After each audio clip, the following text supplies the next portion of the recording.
Assalamualaikum warahmatullahi wabarakatuh. Selamat siang semuanya. Semoga semuanya dalam keadaan sehat. Saya di sini sebagai moderator kelompok 5 akan mempresentasikan presentasi yang berjudul tentang Islam dan Negara.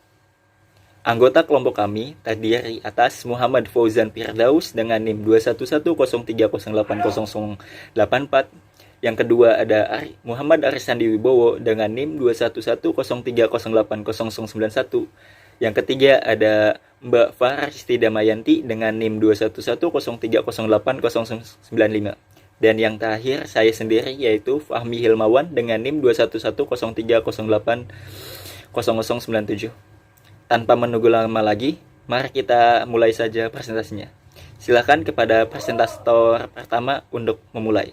Terima kasih. Assalamualaikum warahmatullahi wabarakatuh. Baik, perkenalkan, nama saya Muhammad Fauzan Firdaus. Saya ingin mempresentasikan tentang bagaimana hubungan antara suatu agama dengan negara. Perlu kita ketahui bahwasanya agama merupakan sumber etika moral yang untuk kedudukan yang sangat vital karena berkaitan erat dengan perilaku seseorang dalam berinteraksi sosial kehidupannya, yang mana agama dijadikan sebagai alat ukur atau pembenaran justifikasi dalam setiap langkah kehidupan, baik itu interaksi terhadap sesama maupun kepada sumber agama tersebut. Sedangkan negara memiliki arti, yaitu sebuah bangunan yang mencakup seluruh aturan mengenai tata kemasyarakatan yang mempunyai kewenangan dalam memaksa setiap aturan yang dibuatnya pada masyarakat itu. Maka secara literal, istilah negara merupakan terjemahan dari kata asing yakni state, bahasa Inggris, state, bahasa Belanda dan Jerman, dan itet atau yang bisa disebut sebagai bahasa Prancis. Kata state, stat, dan itet diambil dari kata bahasa Latin yaitu status atau statum, yang berarti keadaan yang tegak dan tetap atau sesuatu yang memiliki sifat-sifat yang tegak dan tetap. Secara singkatnya dapat diambil pemahaman bahwasanya negara adalah suatu institusi yang dibentuk oleh kumpulan-kumpulan orang-orang yang hidup dalam wilayah tertentu dengan tujuan sama yang terikat dan taat terhadap perundang-undangan serta memiliki pemerintah sendiri. Nah, negara pun dibentuk atas dasar kesepakatan bersama yang bertujuan untuk mengatur seluruh kehidupan anggotanya dalam memperoleh kehidupan dan memenuhi kebutuhan mereka. Menurut Kamus Bahasa Indonesia atau yang bisa kita sebut KBBI, bahwasanya negara itu berarti suatu organisasi dalam suatu wilayah tertentu yang diatur oleh kekuasaan tertinggi yang sah dan ditaati oleh rakyat. Baik, pada slide berikutnya saya akan menjelaskan beberapa ahli yang telah memberikan rumusan-rumusan tentang pengertian suatu negara, diantaranya sebagai berikut. Yang pertama, pendapat Soekarno, yaitu bahwasanya negara adalah suatu organisasi masyarakat yang mempunyai daerah tertentu di mana kekuasaan negara itu berlaku sepenuhnya sebagai sovereign atau yang bisa kita sebut sebagai kedaulatan.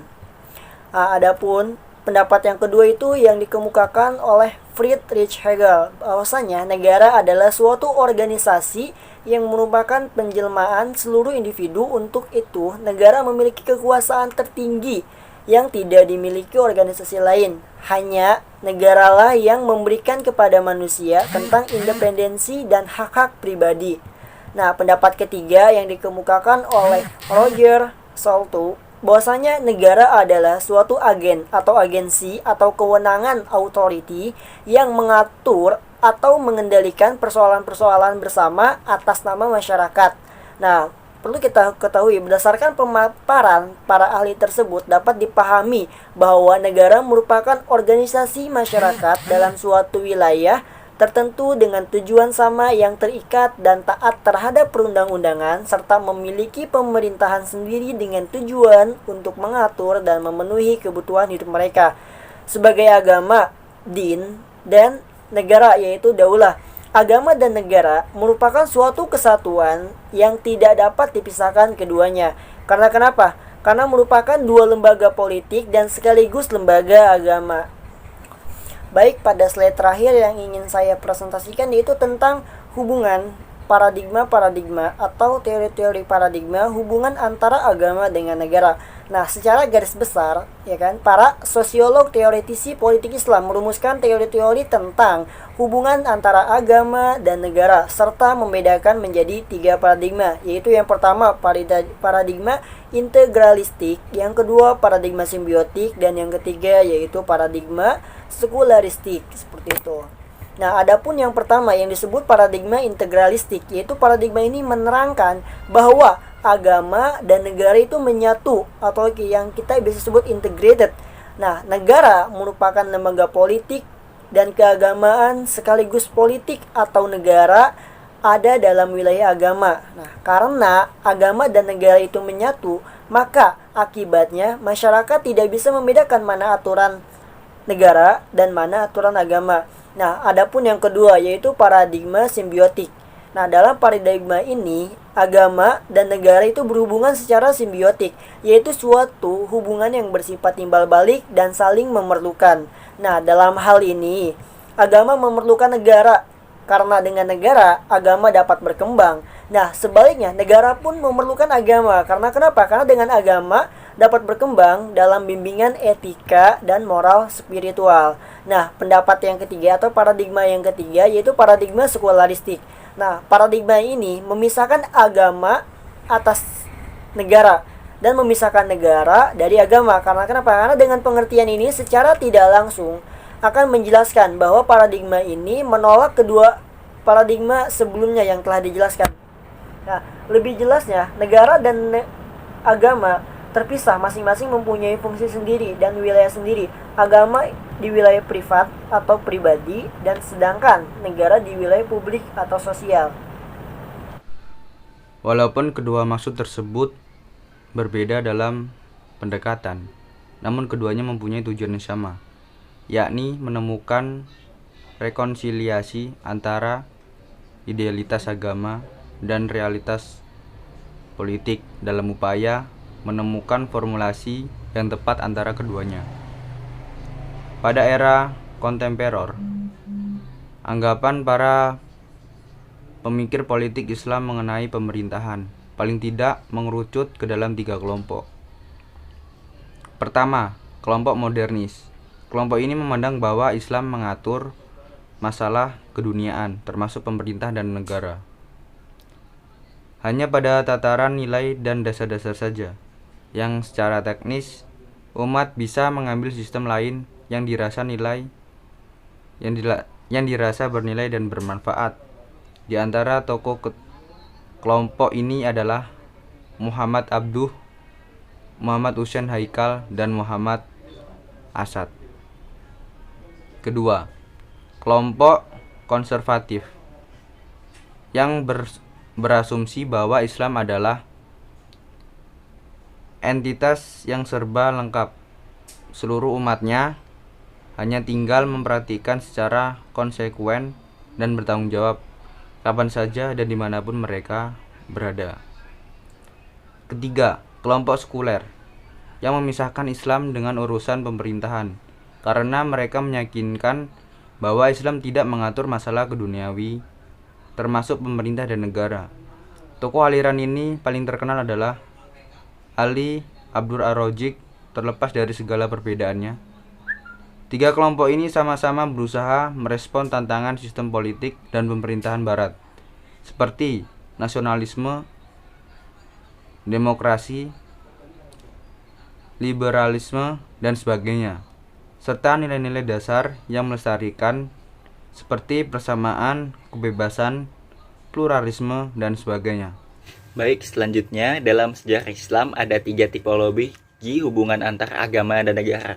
Dim Samsudin membaginya sebagai berikut. Yang pertama adalah golongan yang berpendapat bahwa hubungan antar agama dan negara berjalan secara integral. Maksudnya domain agama maupun domain negara, demikian sebaliknya saling berhubungan, sehingga hubungan antar agama dan negara tidak ada jarak dan berjalan sebagai satu kesatuan. Nah, yang kedua ada golongan yang berpendapat bahwa hubungan antara agama dan negara berjalan secara simbiotik dan dinamis. Nah, bukan hubungan yang langsung, sehingga kedua wilayah masih ada jarak dan kontrol masing-masing, sehingga agama dan negara berjalan berdampingan. Keduanya bertemu untuk kepentingan pemenuhan kepentingannya masing-masing. Agama memerlukan lembaga negara untuk melakukan akselerasi dan pengembangannya. Demikian juga negara memerlukan agama untuk membangun negara yang adil sesuai dengan spirit ketuhanan. Nah, yang ketiga, ada golongan yang berpendapat bahwa agama dan negara merupakan dua domain yang berbeda dan tidak ada hubungannya sama sekali. Nah, golongan ini tuh memisahkan hubungan antara agama dan politik atau negara. Oleh sebab itu, golongan ini menolak pendasaran negara pada agama ataupun formalisasi norma-norma agama ke dalam sistem hukum negara. Selanjutnya, dalam sejarah bangsa Indonesia, hubungan antara agama dan negara berkembang menjadi 4 golongan. Golongan pertama yaitu golongan yang mengintegrasikan antara agama dan negara melalui dua hal yang tidak terpisahkan. Nah, sejarah integrasi agama dan negara berjalan dengan intensif pada masa pertumbuhan kerajaan-kerajaan Islam di Indonesia. Nah, dalam sistem ketatanegaraan tersebut, hukum negara menjadi hukum agama dan hukum agama menjadi hukum negara. Relasi agama dan negara tersebut berjalan aman dan damai tanpa adanya konflik. Yang kedua, golongan yang berpendapat bahwa agama dan negara berjalan dalam pusaran konflik dan saling menafikan antara keduanya sebagai terjadi di Sumatera Barat. Nah, konflik kaum agamawan memiliki kehendak untuk menerapkan norma-norma agama secara totalitas, sedangkan warga masyarakat lokal menolak pemberlakuan norma agama tersebut. Kejadian tersebut menimbulkan perang terbuka yang dikenal dengan perang para pemuka agama. Dari kejadian itu kemudian muncul semboyan, adat, bersendi, syara. Dan yang ketiga, ada golongan yang membangun hubungan dinamis dialektis antara negara dan agama. Norma-norma agama yang diberlakukan secara gradual dalam sistem hukum nasional dan berjalan tanpa konflik sebagaimana sistem ketatanegaraan kerajaan pada zaman dulu. Dan keempat, ada golongan yang membangun hubungan sekular nikolatik antara agama dan negara. Norma-norma agama diberlakukan dalam tradisi ritual keagamaan oleh pemerintah sebagai simbol pengayoman kepada warganya, sehingga masyarakat merasa diayomi dengan kedatangan pemimpin. Sehingga tradisi kerajaan Jawa menghadir kegiatan ritual keagamaannya hanya 2 kali dalam setahun, yaitu di masjid atau sakatenan. Para raja Jawa memberikan kebebasan kepada warganya untuk memeluk agama tertentu, yang terpenting taat kepada rajanya. Sekian, terima kasih presentasinya, dilanjutkan oleh presentator selanjutnya. Terima kasih. Menuju hubungan ideal antara agama dan negara di Indonesia dalam kerangka sistem tata kenegaraan, tipologi dinamis dialektis atau simbiotik dapat dianggap sebagai tipologi ideal. Norma agama diterapkan secara bertahap dalam kehidupan kenegaraan dengan tetap memperhatikan substansi norma agama Islam yang bertujuan merealisasikan kemaslahatan bagi warga masyarakat. Untuk menjaga kemaslahatan umum tersebut, Alwi Shihab menegaskan perlunya memelihara toleransi dan kerukunan beragama sebagai budaya warga masyarakat yang sudah mengakar, sebagaimana juga telah dijadikan spirit Pancasila dan UUD NRI 1945. Hubungan yang ideal antara norma agama dan Pancasila juga dibangun Jamiah Nahdlatul Ulama dengan menjadikan Pancasila sebagai asas, sedangkan Islam sebagai akidahnya. Dalam hal ini, hubungan antara akidah dengan asas dipisahkan sebagai simbol adanya keseimbangan, hubungan yang dinamis tetapi tidak ada pemisahan antara keduanya. Arah kebijakan politik kenegaraan juga menghendaki pelembagaan norma-norma agama secara substantif, bukan formalistik. Dengan berpijak pada substansinya, norma agama Islam akan selalu relevan dengan perkembangan ruang dan waktu. Dalam buku yang berjudul History of the Arabs, menjelaskan bahwa Nabi Shallallahu Alaihi Wasallam dalam waktu singkat telah berhasil meletakkan prinsip-prinsip universal dan inklusif untuk membentuk suatu negara bangsa yang tidak pernah bersatu sebelumnya, mampu membangun berbagai kota yang di kemudian hari menjadi pusat peradaban dunia, serta membawa kitab suci menjadi sumber ilmu pengetahuan dan kebijakan dan akidah. Dalam kehidupan negara Indonesia, tipologi ideal yang perlu dikembangkan mengenai relasi agama dan negara adalah dengan membangun relasi simbiotik atau dinamis dialektis, yaitu Pertama, norma agama Islam yang dilembagakan dalam sistem hukum nasional harus melalui proses legislasi yang sah, sehingga norma agama sah diberlakukan. Kedua, negara bersinergi membangun norma-norma hukum nasional yang bersumber dari norma agama Islam sebagai etika sosial dan moralitas publik. Dalam peran etis ini, norma agama Islam menyatu secara substantif dalam struktur politik Indonesia melalui etika politik kenegaraan. Norma agama Islam menjadi landasan bagi dasar negara dan negara membangun landasannya untuk mengimplementasikan nilai-nilai luhur agama tersebut. Akhirnya kita telah sampai di penghujung presentasi. Terdapat poin penting pada presentasi kali ini, yaitu kita jadi mengetahui hubungan antara agama dan negara di suatu negara. Terima kasih kepada kalian yang telah menyimak. Semoga kalian menambah wawasan terhadap presentasi yang kami bawakan. Kurang lebihnya mohon maaf. Wabillahi taufik walhidayah. Wassalamualaikum warahmatullahi wabarakatuh.